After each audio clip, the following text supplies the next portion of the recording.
28th of August, 1944, rolling countryside, 3 kilometers southeast of Falaise, France. Oberst Klaus Heinrich Wagner, commanding officer of the 4th Panzer Division's Supply Regiment, crouched behind the twisted wreckage of a knocked-out Panzer IV, his Zeiss binoculars trained on the extraordinary spectacle unfolding in the valley below.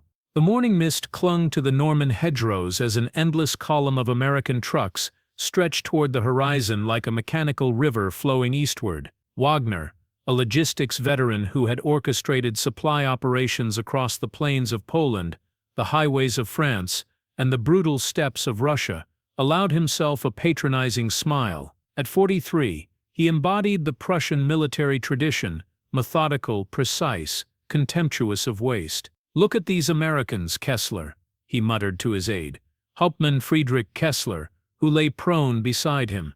"They think they can win a war by simply throwing more trucks at it. Where is the tactical finesse, the operational artistry that separates professional soldiers from mere industrialists?" The veteran Oberst lowered his binoculars, confident in his assessment. After all, the Wehrmacht had conquered most of Europe through careful planning, superior tactics, and the efficient use of limited resources. His own supply trains, though increasingly dependent on horse-drawn wagons due to fuel shortages, operated with mathematical precision. Every shell, every liter of gasoline, every piece of equipment was allocated according to carefully calculated needs. This was warfare as practiced by military professionals. What Wagner couldn't see from his concealed observation post were the revolutionary details that would have shattered his confidence. Each olive-drab GMC CCCKW truck in that seemingly endless convoy carried an SCR-508 frequency-modulated radio system, allowing real-time coordination across the entire supply network.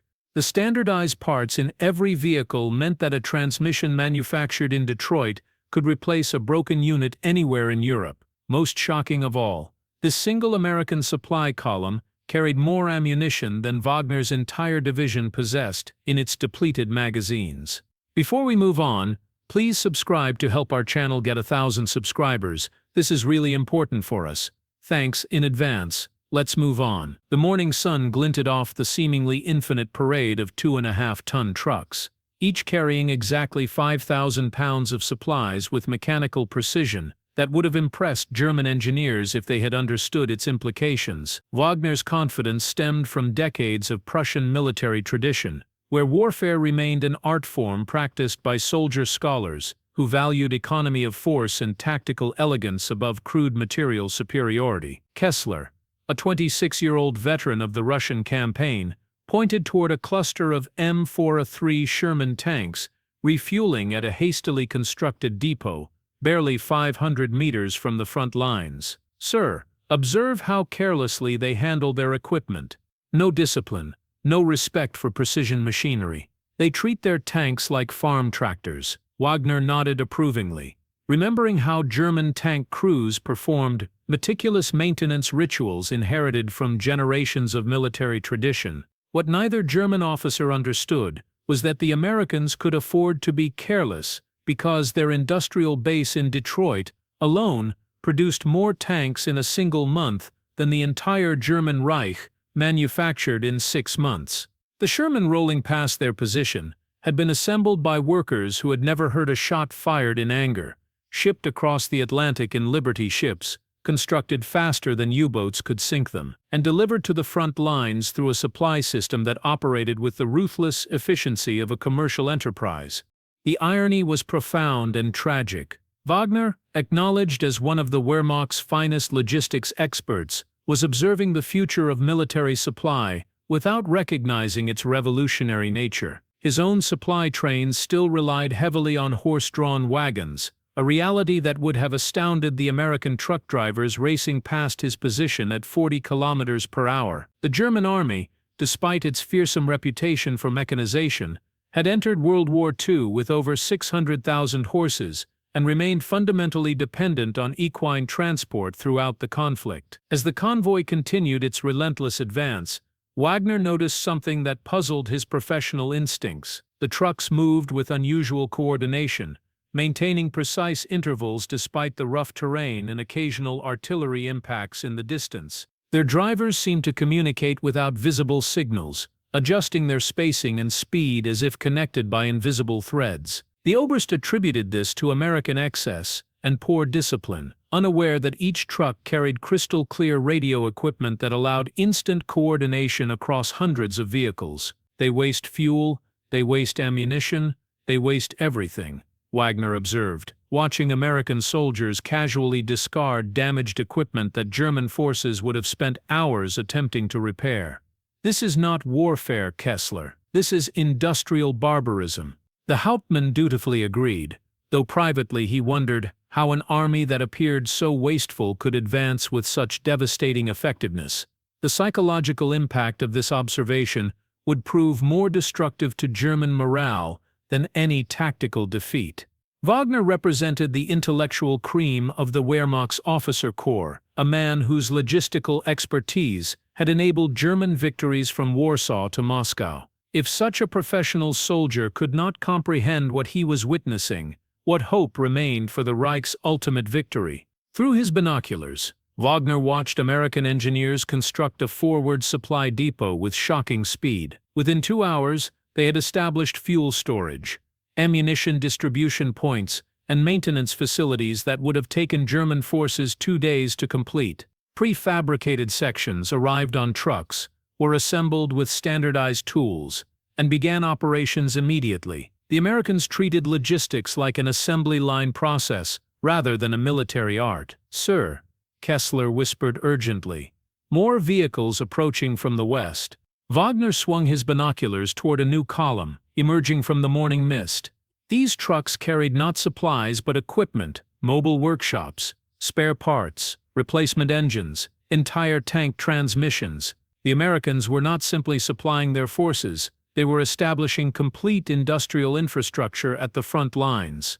The American supply operation defied everything Wagner had learned about military logistics during 22 years of professional service.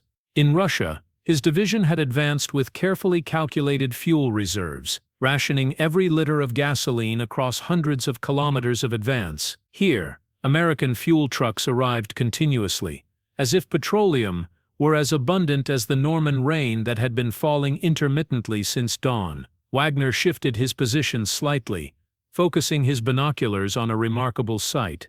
American engineers were assembling what appeared to be a complete field maintenance facility using prefabricated components that arrived on specialized trucks. Within 90 minutes, they had constructed a workshop capable of rebuilding tank transmissions, overhauling aircraft engines, and manufacturing replacement parts on site. The implications were staggering.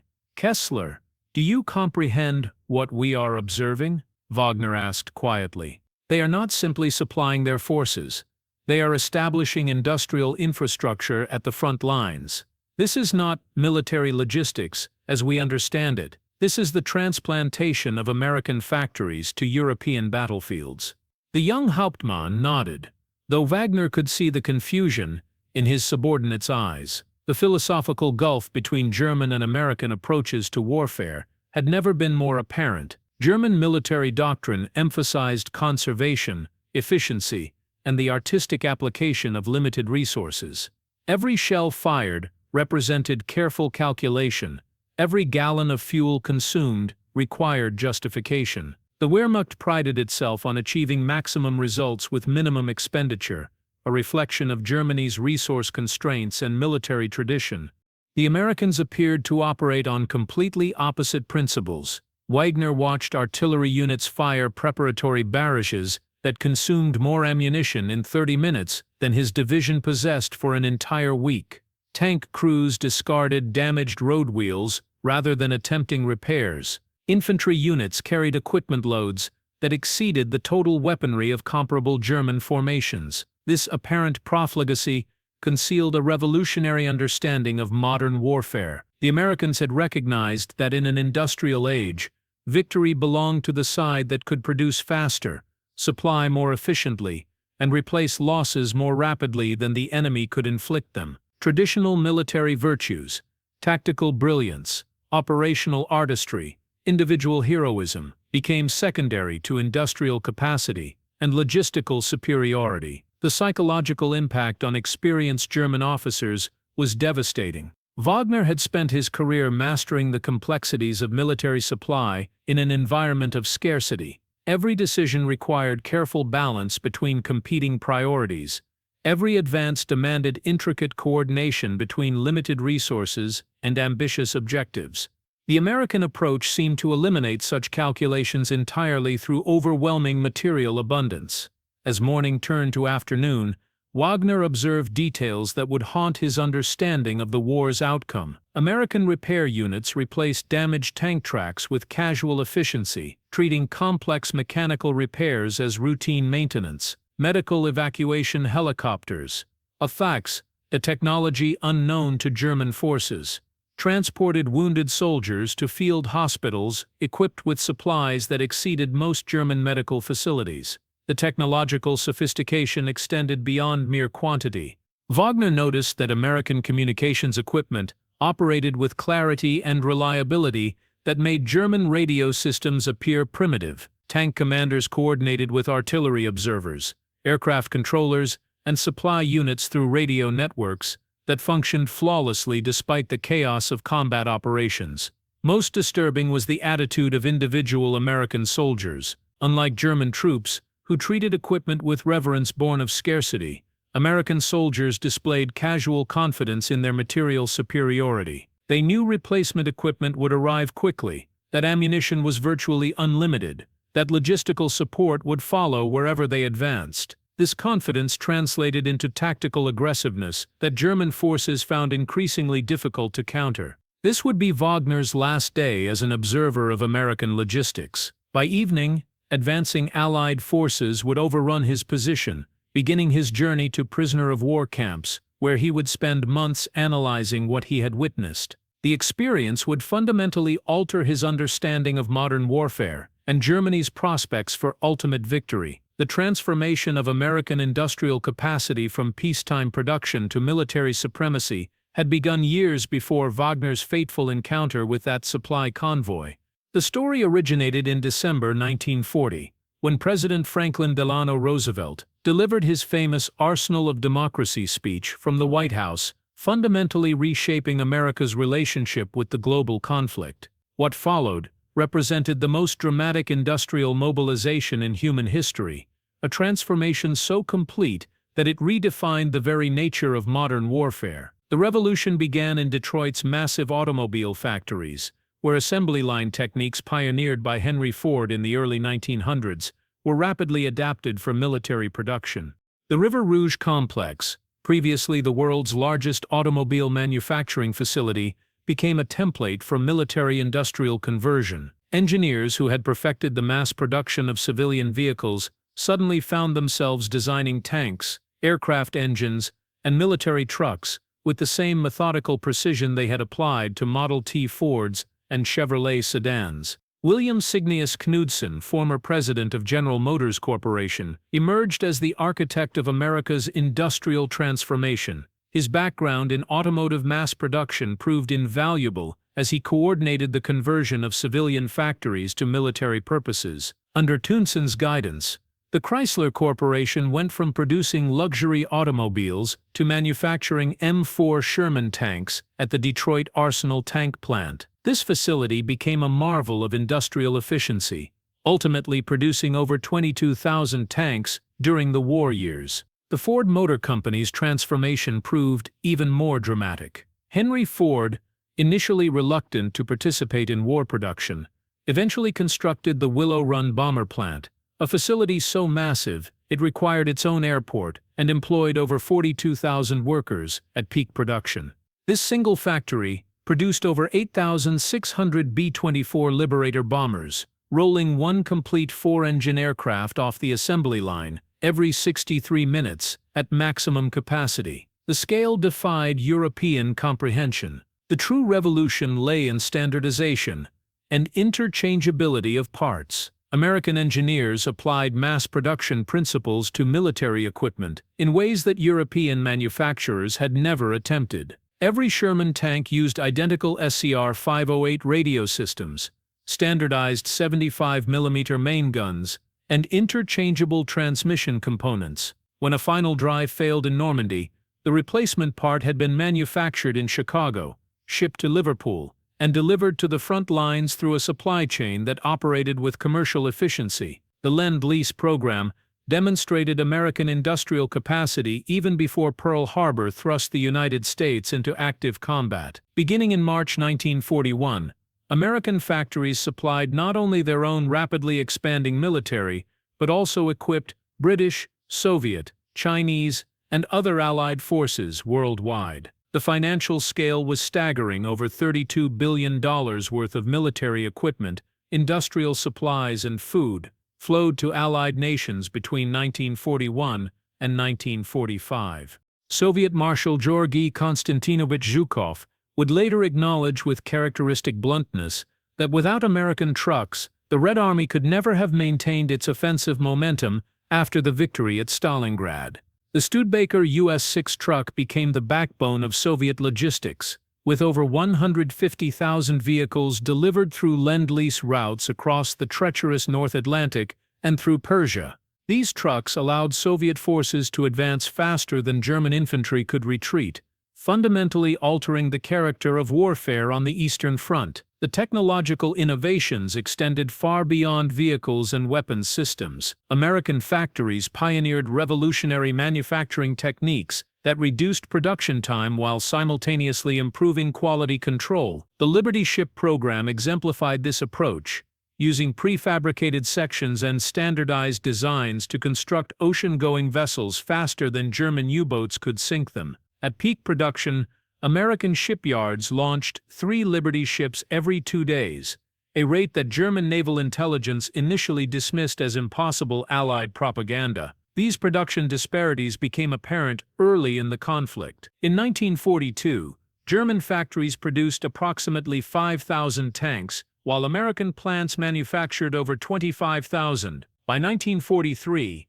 the gap had widened to catastrophic proportions. Germany struggled to produce 8,000 tanks annually, while American production exceeded 45,000 vehicles. The mathematical implications were inescapable. Aircraft production revealed even more dramatic disparities. The German aircraft industry, hampered by resource shortages and competing priorities, produced approximately 39,000 aircraft throughout the entire war. American factories manufactured over 296,000 aircraft between Pearl Harbor and Japanese surrender, including nearly 100,000 bombers. This production advantage allowed American forces to treat aircraft as expendable weapons rather than irreplaceable assets. The scale of American steel production illustrated the magnitude of industrial conversion. In 1941, American steel mills produced over 81 million tons of steel annually,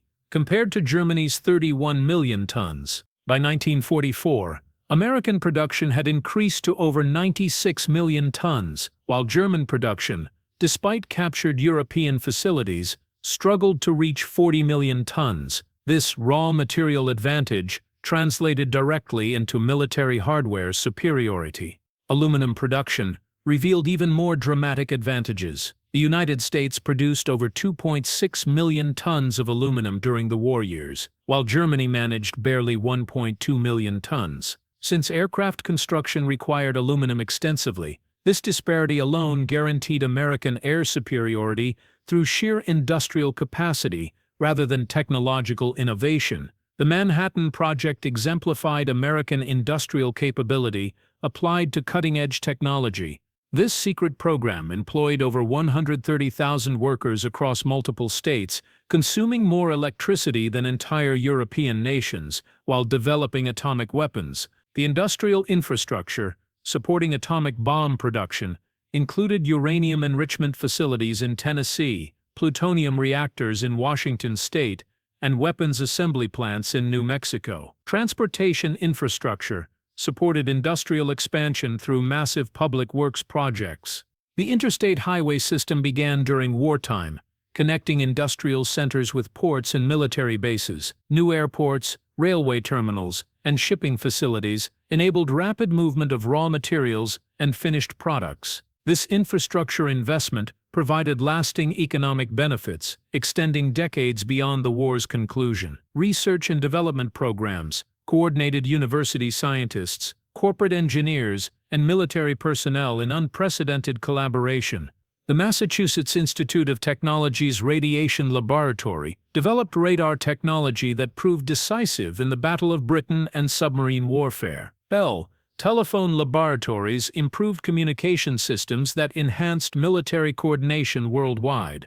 Training programs prepared millions of workers for industrial jobs, requiring sophisticated skills. Vocational schools taught welding, machining, electronics assembly, and quality control techniques to populations previously employed in agriculture or simple manufacturing. This human capital development created lasting economic advantages that transformed American society. Regional economic development accelerated as military contracts spread across the continental United States. The South experienced industrialization that ended its dependence on agricultural employment. Western states developed aerospace and electronics industries that became post-war economic foundations. This geographic distribution of industrial capacity provided strategic resilience against potential enemy attacks. Supply chain management integrated raw material extraction, transportation, manufacturing, and distribution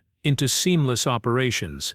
Copper mines in Montana supplied wire for aircraft electrical systems, manufactured in California, and installed in bombers assembled in Kansas. Iron ore from Minnesota became steel in Pennsylvania, then tank armor in Detroit, finally reaching battlefields in France through perfectly coordinated logistics networks. The psychological impact of this industrial achievement extended beyond material advantages. American soldiers fought with confidence, born of knowing that equipment losses would be quickly replaced, that ammunition supplies were virtually unlimited, and that technological superiority would be maintained throughout the conflict. This confidence translated into tactical aggressiveness that enemy forces found increasingly difficult to counter. International observers recognized the strategic implications of American industrial supremacy. British Prime Minister Winston Churchill acknowledged that American production capacity had become the decisive factor in Allied victory. Soviet Premier Joseph Stalin,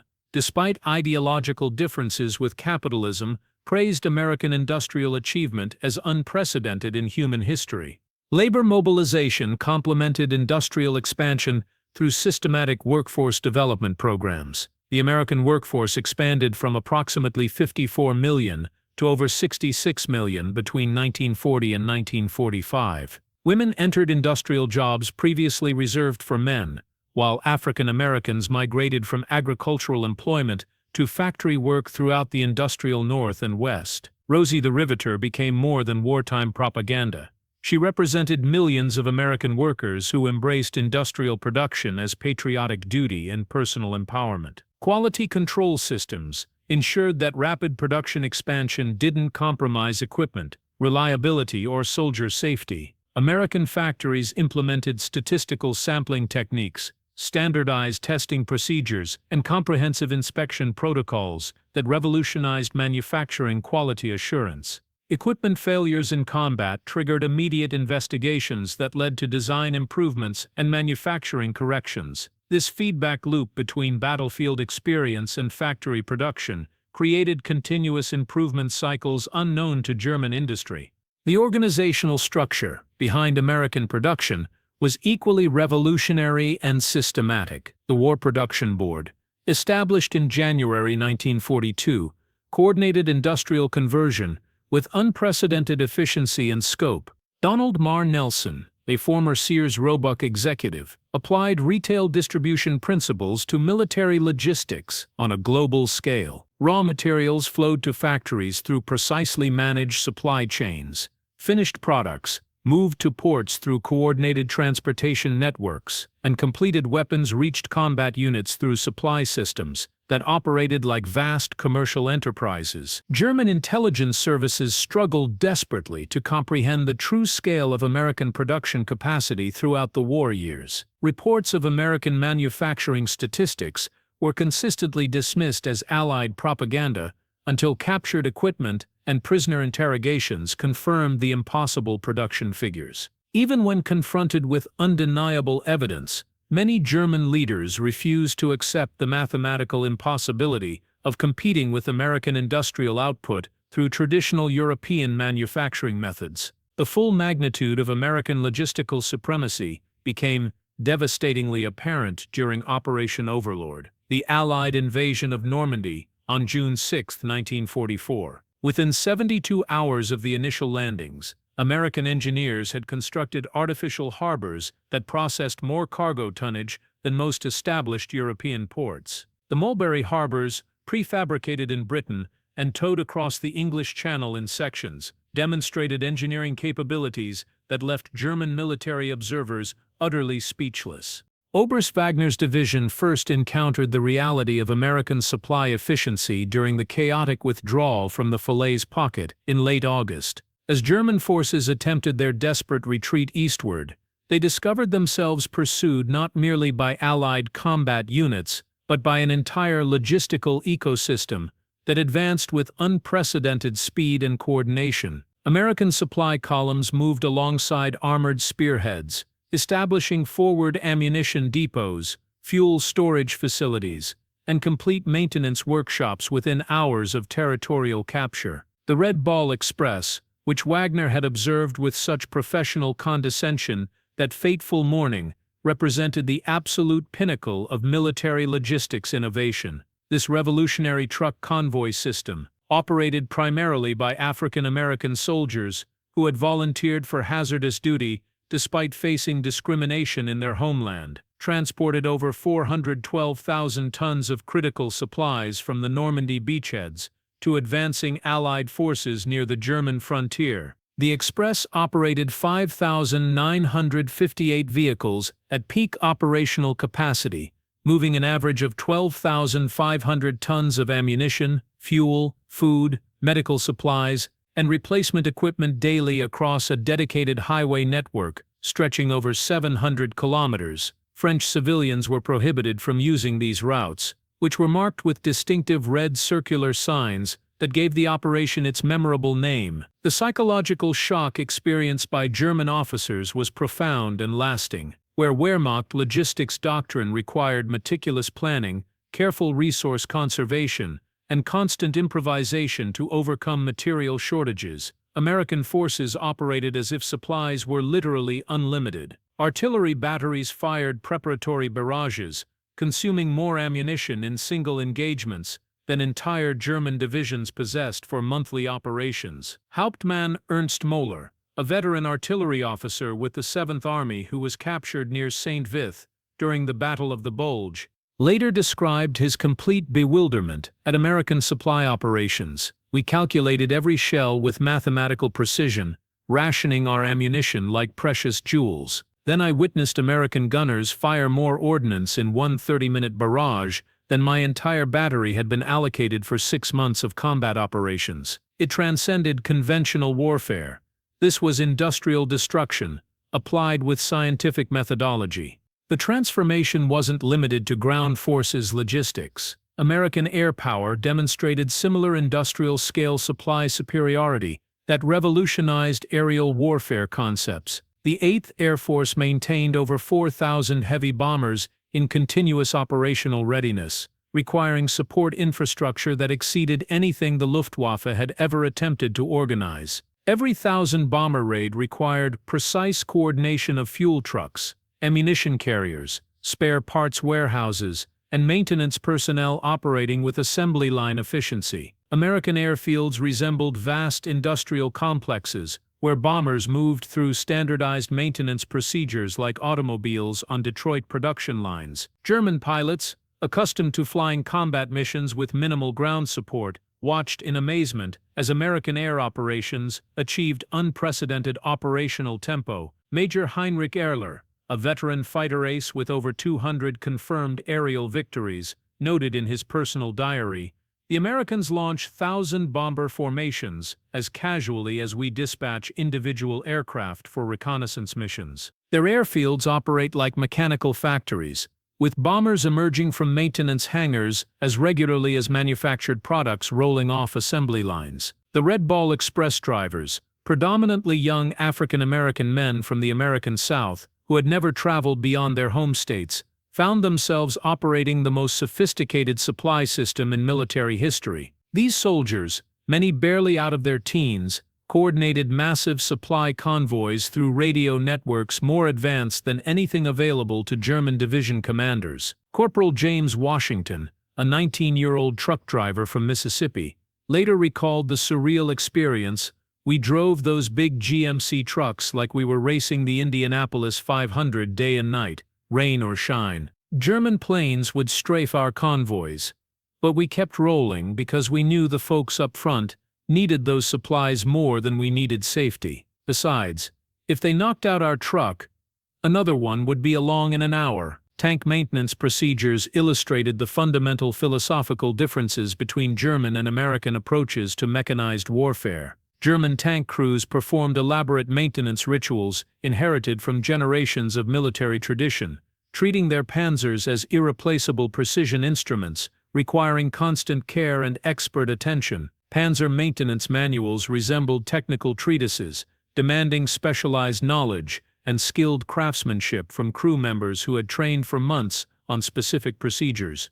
American tank crews, by contrast, treated their Sherman tanks as disposable industrial products designed for rapid replacement rather than long-term preservation. When mechanical components failed, crews simply replaced entire assemblies rather than attempting complex field repairs that required specialized tools and extensive training. Standardized parts arrived continuously through well-organized supply channels, allowing damaged vehicles to return to operational status within hours, rather than the days or weeks required for German repair procedures. Combat engineers exemplified this fundamental transformation in military thinking and battlefield methodology. American engineering units constructed forward airstrips, repaired damaged bridges, cleared explosive obstacles, and established comprehensive supply depots using standardized equipment and systematic procedures that eliminated traditional military improvisation from battlefield construction projects. Prefabricated Bailey Bridge sections arrived on specialized trucks,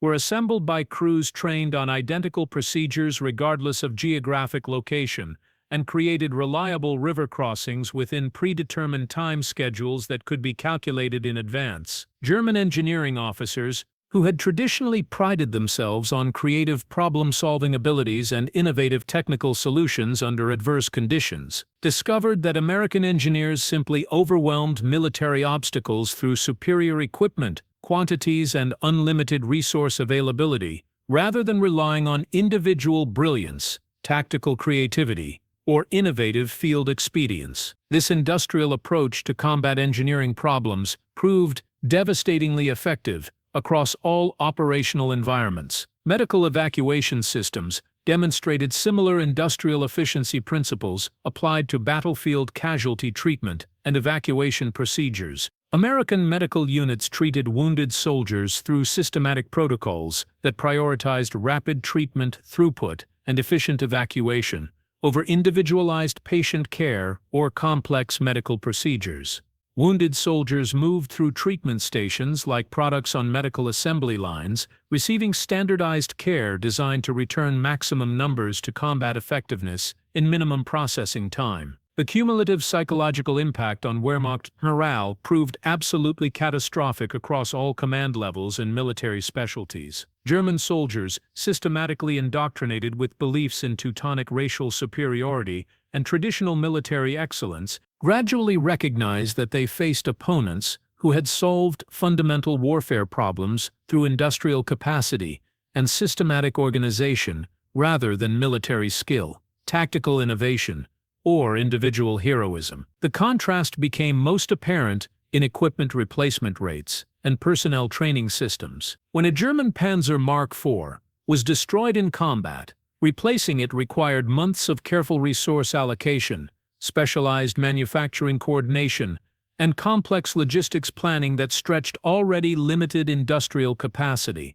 The loss of experienced tank crews was even more catastrophic, as training qualified replacements demanded extensive time investments and increasingly scarce resources that Germany lacked. American Sherman tank losses, while individually tragic for the crews involved and their families, represented manageable logistics problems rather than strategic disasters requiring major resource reallocation. Detroit assembly lines produced replacement vehicles faster than German forces could destroy them through combat action. American tank crew training programs graduated thousands of replacement personnel monthly through standardized curricula that emphasized speed and systematic standardization over individual excellence or specialized expertise. Radio intercepts revealed German unit communications increasingly focused on American supply superiority rather than traditional tactical considerations or operational planning. Messages between German commanders frequently referenced American material advantages, unlimited ammunition availability, and equipment replacement rates that exceeded Wehrmacht comprehension or planning assumptions. These communications reflected growing recognition that traditional military excellence and tactical superiority could not overcome systematic industrial supremacy. The transformation of American soldiers themselves illustrated the comprehensive industrial approach to modern warfare organization and military effectiveness. Unlike German forces, which emphasized individual initiative, tactical creativity, and personal heroism as primary military virtues, American military doctrine stressed standardized procedures, coordinated teamwork, and systematic approaches to combat problems. American soldiers functioned as interchangeable components in larger military machines rather than individual warriors whose personal qualities determined battlefield outcomes. This philosophical difference extended systematically to leadership development and officer training methodologies. German officer training traditionally emphasized personal charisma, tactical brilliance, and individual decision-making under uncertain battlefield conditions. American officer training focused on resource management capabilities, coordination procedures, and systematic problem-solving methodologies that could be applied consistently across different operational environments. Both approaches produced competent military leaders, but American methods proved superior for industrial-scale warfare requiring massive coordination and systematic resource management. By May 8, 1945, when Germany formally surrendered to Allied forces, the statistical scope of American production achievements had fundamentally transformed global understanding of industrial capability and military power. The United States had manufactured over 296,000 aircraft of all types, including 96,000 bombers that transformed strategic warfare concepts. American shipyards had launched over 5,700 naval and merchant vessels, while factories produced 86,000 tanks and over 2 million military trucks that mechanized warfare on an unprecedented scale. But raw statistics alone cannot capture the transformation's true historical significance. The United States had demonstrated conclusively that industrial capacity, when properly organized and systematically directed, could overcome traditional military advantages that had dominated warfare for centuries. Tactical brilliance, operational artistry, and military traditions stretching back generations proved insufficient against an adversary that approached warfare as a production problem requiring systematic solutions through superior organization and unlimited material resources. Oberst Heinrich Wagner, who survived the war's conclusion as a prisoner in Allied custody, would spend months analyzing what he had witnessed during his final combat observations. His post-war writings, published in German military journals during the 1950s, provided remarkable insights into the psychological impact of American industrial supremacy on professional Wehrmacht officers, who had devoted their careers to mastering traditional military arts. "We approached warfare as craftsmen approach their trade," Wagner wrote in his memoirs. "Every shell represented careful calculation. Every tactical decision required artistic balance between competing priorities. Every advance demanded intricate coordination between limited resources and ambitious military objectives. The Americans fought us as a modern factory confronts a medieval workshop. We could produce individual masterpieces of military engineering and tactical excellence, but they manufactured adequate solutions in overwhelming quantities that rendered our superiority irrelevant." The post-war implications extended far beyond immediate military considerations. American industrial techniques, refined and perfected during wartime production pressures, fundamentally transformed peacetime manufacturing across multiple sectors. Assembly line methodologies that had produced Sherman tanks were immediately applied to civilian automobile production. Quality control systems developed for military equipment became standard procedures for consumer goods manufacturing. Organizational principles that had coordinated vast military supply chains provided foundational concepts for modern corporate logistics management. The psychological impact on European military establishments was equally profound and lasting. The war had definitively demonstrated that American industrial democracy could outproduce European authoritarianism while simultaneously maintaining higher civilian living standards, superior individual freedoms, and more equitable resource distribution among general populations. This revelation profoundly influenced post-war political development across the globe, contributing significantly to democratic capitalism's appeal over authoritarian alternatives throughout the following decades. Soviet leadership, despite receiving massive Lend-Lease assistance that proved crucial to their ultimate victory over German forces, clearly recognized the long-term strategic implications of American industrial supremacy. Joseph Stalin's post-war industrial policies emphasized rapid expansion of Soviet manufacturing capacity, driven partly by acute recognition that future international conflicts would likely be decided by production capacity and industrial efficiency, rather than traditional military skill, tactical innovation, or individual heroism alone. The legacy persists prominently in contemporary American military doctrine and strategic planning. Modern United States military strategy continues emphasizing logistical superiority, technological advantage through industrial capacity, and the systematic ability to project comprehensive industrial capability globally through extensive supply chain networks. The fundamental principles demonstrated so convincingly during World War II remain absolutely foundational to American strategic thinking and military planning across all service branches. German military analysts, studying their nation's comprehensive defeat during the decades immediately following the war's conclusion, consistently identified logistics and industrial capacity as the decisive factors in ultimate Allied victory. The Wehrmacht's undeniable tactical excellence, innovative operational concepts, and superior individual weapon systems proved strategically insufficient against enemies who had systematically solved the fundamental problems of military supply, equipment replacement, and personnel training through industrial methods rather than traditional military approaches. The transformation witnessed by Oberst Wagner during that memorable August morning in 1944 represented far more than simple military innovation or technological advancement. It demonstrated the definitive emergence of industrial warfare as the completely dominant form of modern armed conflict. The traditional age of military artistry, individual heroism, and tactical brilliance as decisive factors had permanently ended. The new age of production warfare, systematic logistics, and industrial supremacy had irreversibly begun across global military establishments.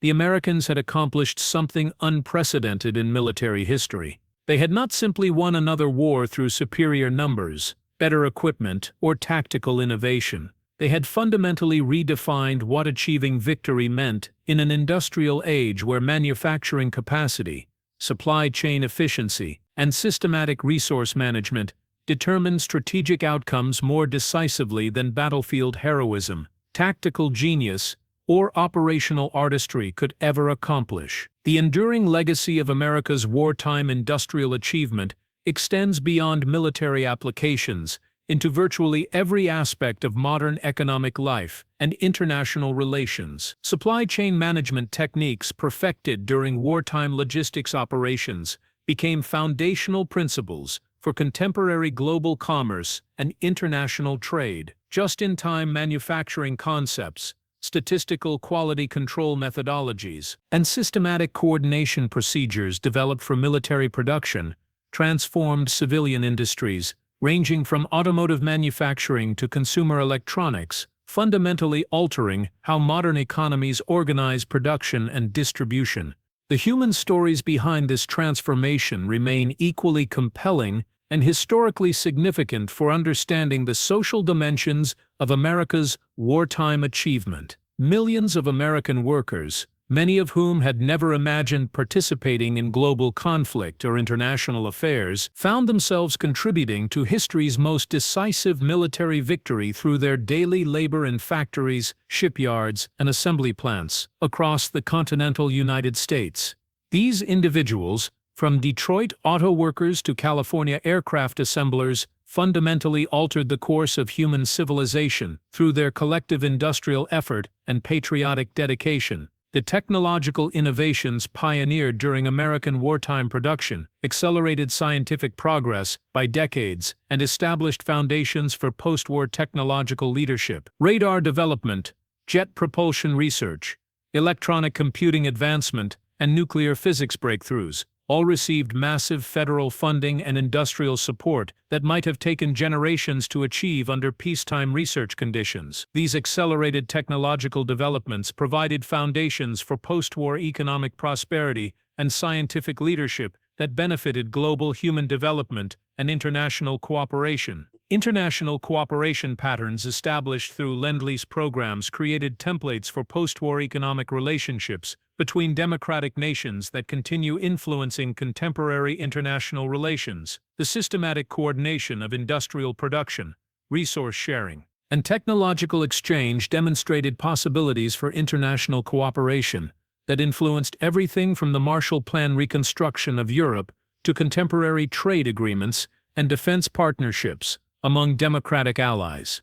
This analytical recognition significantly influenced North Atlantic Treaty Organization, military doctrine development, and continues shaping contemporary strategic planning across Western alliance systems. The lessons learned about industrial capacity's decisive role in modern warfare remain central to defense planning, military procurement policies, and strategic resource allocation decisions throughout democratic nations worldwide. The transformation witnessed by Oberst Wagner during that memorable August morning in 1944 represented far more than simple military innovation or technological advancement in weapons systems. It demonstrated the definitive emergence of industrial warfare as the completely dominant form of modern armed conflict across all operational environments. The traditional age of military artistry, individual heroism, and tactical brilliance as decisive factors had permanently ended across all military establishments. The new age of production warfare,